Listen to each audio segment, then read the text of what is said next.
All right, buckle up, everybody, because today we are diving deep into some pretty mind-blowing stuff. Oh, yeah. Magic crisis Okay. and the future. I like it. You guys have sit in some really fascinating source material. Yeah. We've got excerpts from a book exploring magic and social change. Okay. An essay on the myth of progress, kind of questioning that and where magic fits into it all. Interesting. And we've even got a collection of essays all about the tower, which I'm sure you know. Yeah, sure. It's a symbol of crisis, right? Upheaval, yeah. Total upheaval. Yep. So what we're going to try to unpack today is how magic is being used to understand and respond to What's happening right now? exactly. Yeah, the world today, Like, in real life. Yeah, because these sources all kind of tackle it from different angles, but they all keep coming back to this question of, like, Yeah. how do we even make sense of the world, Yeah. especially now when things are changing so fast? Mm. And then where does magic fit into all of this? Right. And it's not just theoretical either. No. These authors are talking about how people are using magic to deal with some pretty heavy stuff, Uh-huh. like political corruption, Yeah. the environment, That's right. and even psychedelics. Oh, wow. So we are going there. Going there. People are trying to change the world with magic. Like, I know. how does that even work? It's so fascinating. Well, one of the essays we have by John Michael Greer talks about this. Yeah. He talks about magic being the engineering of consciousness. And he argues that, like, the myth of progress, Okay. the idea that everything's always getting better, Right. and kind of the flip side of that, Uh-huh. the myth of apocalypse, everything is doomed. Yeah. Those are both kind of myths about the end of history. So if everything's predetermined, Yeah. whether it's good or bad, Right. what's the point of even trying to change anything? That's exactly what he's saying. Okay. He's suggesting that these myths can actually make us feel paralyzed. Okay. Like, why bother, Uh-huh. So magic, in his view, Yeah. is about breaking free from those narratives Okay. and taking control of our destinies. It's about realizing that we can shape how we see the universe Okay. and, by extension, our own reality. So we're not just watching the movie, we're directing. Yeah. We have the power to change the script. That's a powerful concept, right? Yeah. How do we even do that, though? I know. Like, how do we take that from, like, a concept to, like... Right. He's not saying that we can just, wish our problems away. It's about Right. actively engaging with our consciousness, examining our assumptions, Okay. and choosing how we perceive and interact with the world. It's about being really intentional Got it. with Yeah. how we view things. So another thing that pops up a lot in these sources Yeah. is the symbolism of the tower. Oh, It yeah. represents this, like, sudden catastrophic change. That's right. So is everything always about to fall apart? Well, think of the tower card from the Terra. Yeah. Right? It's that tower being struck by lightning with people being thrown from it. Right. This image comes up a lot in these sources. Okay. And they connect it to real-world events like 9/11 Uh-huh. or the downfall of powerful figures throughout history. Yeah, one author even talks about how they had a tire blowout on their car during a really tough time in their life Oh, wow. and how it felt like their own personal tower moment. Yeah, yeah. So absolutely. it's like these examples show this pattern of crisis and transformation that keeps happening Yeah. throughout history in our own lives. Yeah, it's like a recurring theme. So even the things we think are solid Mhm. and stable can suddenly crumble, Yeah, but then something new can come out of that. Right. It's kind of, it's a reminder that upheaval, even though it's difficult, yeah. can be a necessary part of growth and change. Okay, so how are magicians actually using magic to deal with these crises? Well, Are they trying to prevent them? mhm. Or are they just like trying to survive them? Some of the magicians in these sources, they see themselves as agents of change. Okay. They're actually trying to use magic to influence events or fight against things that they see as unjust. Like in that movie, Liberty Standstill, Oh, yeah. where the main character comes up with these really elaborate schemes to expose corruption Uh-huh. and punish, like, the bad guys. Mm-hmm. Are you telling me people are trying to do that in real life? I know. It's really... It's fascinating, right? Yeah. But these sources also warn that, like, real-life attempts at magical social change Yeah. rarely work out as neatly as they do in fiction. Right. They point out that there are real dangers and unintended consequences. Mhm. When you try to manipulate complex systems. Right. They even use the 9/11 attacks as an example. Okay. So even with good intentions, Yeah. things can go wrong. Things can go wrong. Really wrong. Exactly. Wow. It really makes you think about the ethics Yeah. of using magic for those kinds of purposes. One author even suggests using this, like, viral trend of dolls with hidden sigils in them What? to try and weaken a prime minister's authority. Oh, wow. It's a pretty out there tactic. That is pretty out there. So, It raises some interesting questions about how magic might be used oh in yeah, these unconventional ways to achieve yeah. political or social goals. Speaking of unconventional, Okay. what about this whole thing with nature spirits? Oh, yeah. They seem to play a big role in these sources too. They do, yeah. One author writes about connecting with these nature spirits called green whites Uh-huh. and getting insights from them about how to live more in harmony with nature. Oh, that's interesting. But it's not all sunshine and rainbows, is it? It's not. There's a price to pay for that connection. Right. The author really emphasizes Yeah. that it's not just about getting knowledge or power, Mm-hmm. it's about taking responsibility Right. for how we treat the environment and what we consume. Exactly. So these green whites are kind of like Uh-huh. the guardians of nature. That's one way to look at it. Okay. It definitely connects with the growing concern about the environment Yeah. and the need for a more sustainable way of life. Okay, so we've got magic as a way to change our consciousness, Right. magic as a way to fight for justice, Yeah, and magic as a way to connect with nature. that's right. What else is there? Well, the sources also delves into some Yeah. darker aspects of magic. They talk about the Qliphoth, which comes from Jewish mysticism. Okay. It's often associated with the shadow side of reality, like... Remember when we were talking about those shadow selves earlier? Oh, Where yeah. the cliff is kind of like a map of those hidden, challenging parts of ourselves. That's a great way to think about it, yeah. And the universe. Yeah, exactly. One author even interprets the Tower of Babel as a cliffothic structure. Mm, You know, it represents confusion and deception. right. But it also suggests that facing those darker forces can lead to spiritual liberation. So sometimes you got to go through those difficult experiences, Mm-hmm. even confront those parts of yourself that you'd rather avoid Okay. in order to grow. So even the tough stuff could be a source of Yeah, growth and transformation. totally. It's kind of reassuring in a way. I think so. So So- it leads us to another area that these sources explore, Okay. which is the use of psychedelics Mm-hmm. to induce altered states of consciousness. There's even a ritual described using ketamine. Wow. It's like an initiatory death and resurrection experience. That sounds intense. That sounds pretty intense. It does. Yeah. It kind of echoes the work of like Timothy Leary, Yeah. who saw psychedelics as a way to Explore consciousness. explore consciousness. Trigger these religious experiences. You know, Yeah. so altered states, whether they're induced by drugs or ritual, have always been a part of magical practice. They have, yeah. But these sources also acknowledge the risks Right. involved in working with these powerful substances. Absolutely. Emphasize the importance of caution and respect. Yeah, it's not just about taking a magic pill and having everything change instantly. Right. It's not a quick fix. It's not. No, it's about approaching these experiences with a lot of awareness and intention, Mm-hmm. recognizing the potential for both growth and danger. Now for a dose of reality. Okay. The sources also bring up some pretty heavy issues, Uh-huh. like peak oil Yeah, and overpopulation. right. Are they saying the world is about to end? Well, they're presenting the decline of fossil fuels Okay. as a major catalyst for upheaval, maybe even the end of life as we know it. Oh, wow. They point out some pretty alarming statistics, you know, dwindling oil production, Uh-huh. a growing population, Mm-hmm. and increasing damage to the environment. Right. They're not really that optimistic about current solutions either, Okay. like wind and solar power. So if things are really that bad, Yeah. what are we supposed to do? That's the big question, isn't it? Yeah. And that's where magic might come in. Okay. These sources suggest we need a new kind of magic for Uh-huh. these times, something that can help us navigate this transition Okay. and create a more sustainable future. So it's not about escaping from reality. No. It's about facing it head on, Uh-huh.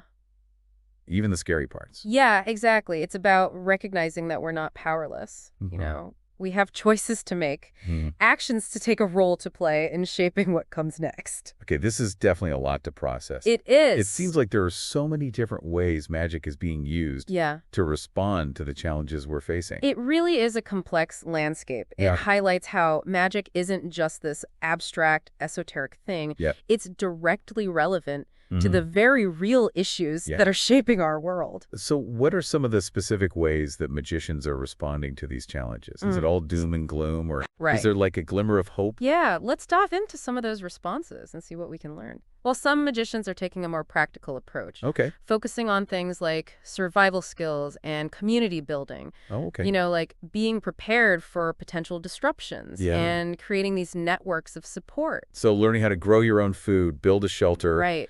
barter for goods and services if the system collapses. Exactly. It's a very grounded, pragmatic response to the Okay. possibility of like societal upheaval. But what about the more like mystical aspects of magic? Yeah. Can those really help in a crisis? Absolutely. Right. Remember those narratives we were talking about earlier? Uh-huh. The ones about fear and despair that can paralyze us? Yeah, yeah. One author suggests that we need to start telling new stories. Okay. Stories of resilience, hope, and possibility. So instead of buying into the doom and gloom, Yeah. we can choose to focus on Right. the potential for positive change. Exactly. It's about reclaiming the power of our imagination, not to escape reality, Right? but to help create a better one. So how does magic fit into all of this? Magic can help us shift our consciousness to see beyond those limitations of the prevailing narratives and tap into our creative potential. Okay. One source even describes it as a kind of occult war. Whoa, an occult war. Yeah.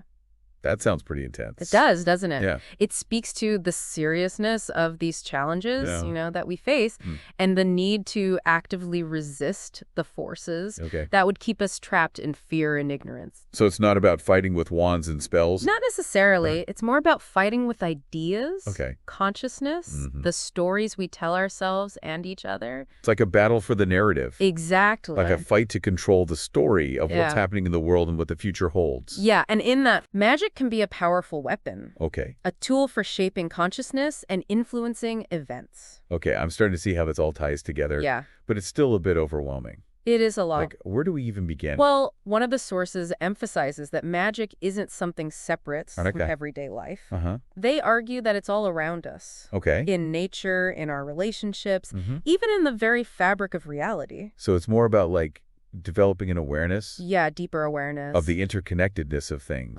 Learning to work with those subtle energies. Exactly. That are always present. They describe it as a kind of green language. A green language? What's that? Yeah, a way of communicating and interacting with nature. Okay. With the spirits of place, with the very forces that shape our reality. So magic is less about controlling those forces. Yeah. More about working with them. Precisely. Okay.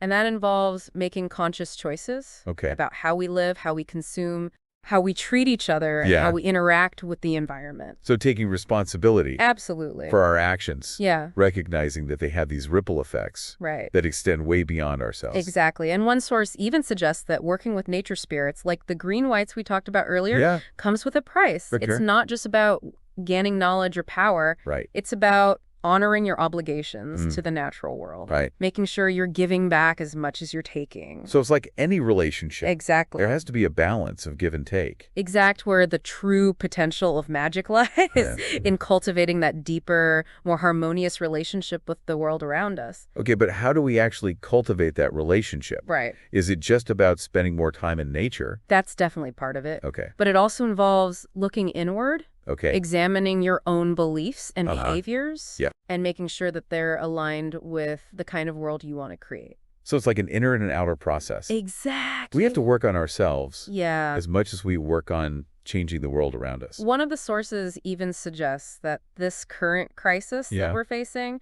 is not a sign of like inevitable doom, but an opportunity for a radical shift in consciousness. So instead of seeing it as the end, yeah, we can see it as a chance. Right. For a new beginning. Exactly. A chance to create something better. They argue that the breakdown of old structures and systems is a necessary part of that process. Okay. It's like clearing the ground to make way for something new to emerge. But what about peak oil and climate change? Right. Those seem like pretty insurmountable challenges. They are. Yeah. But one source even suggests that the decline of fossil fuels, as scary as it seems, could be a blessing in disguise. A blessing? How so? Well, it could force us Okay. to find more sustainable, harmonious ways of living. Okay. It could push us to break free from our dependence on fossil fuels and embrace new forms of energy and technology. So it's like a forced evolution. Yeah, kind of like a cosmic kick in the pants. Yeah. To get us to change our ways. Okay, so we've got practical survival skills. Right. We've got the power of storytelling. We've got the need for a deeper connection with nature. That's right. And we've even got this possibility of turning crisis into opportunity. Absolutely. What else is there? Well, one of the sources also touches on this idea of magic as alchemy. Okay. a process of transformation.